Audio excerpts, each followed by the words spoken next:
Hello everyone, welcome to our 30 days Python learning series. Day 7, Strings in Python. In today's lesson, we are going to learn about strings in Python.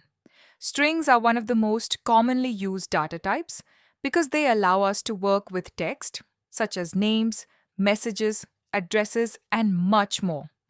By the end of this video, you will understand what a string is, basic string operations, useful string methods, string slicing. Let's get started.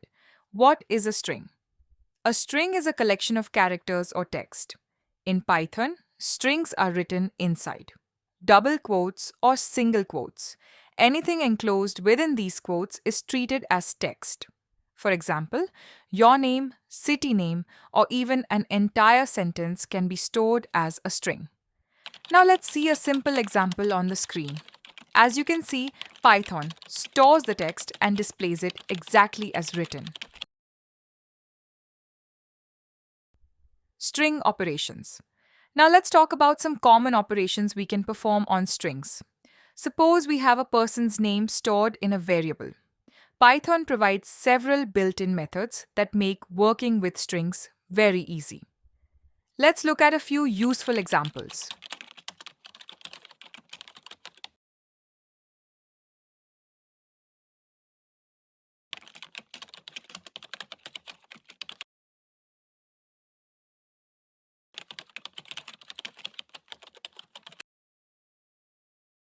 The first method converts all characters into uppercase letters. The second method converts all characters into lowercase letters. And another useful function tells us the total number of characters present in the string. These methods help us manipulate and analyze text efficiently without writing complex code. String slicing. Now let's learn one of the most powerful features of strings called string slicing. Slicing allows us to access specific characters or parts of a string. Think of a string as a sequence of characters arranged in positions. Each character has an index number that Python uses to identify it.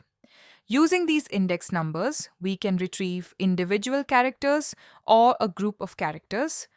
Let's see a practical example.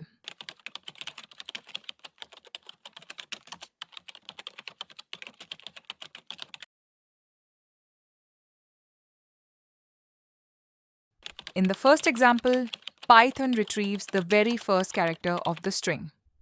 Next, Python extracts multiple characters from the beginning of the string, and in the last example, Python accesses the final character using a negative index. Negative indexing is useful because it allows us to count from the end of the string instead of the beginning. Assignment. Create a variable containing your first name, then use string indexing to print the first character of your name, print the last character of your name. That's all for today's lesson. I hope you enjoyed learning Python with me. If this video helped you learn something new, please take a moment to like, share, and subscribe to our channel.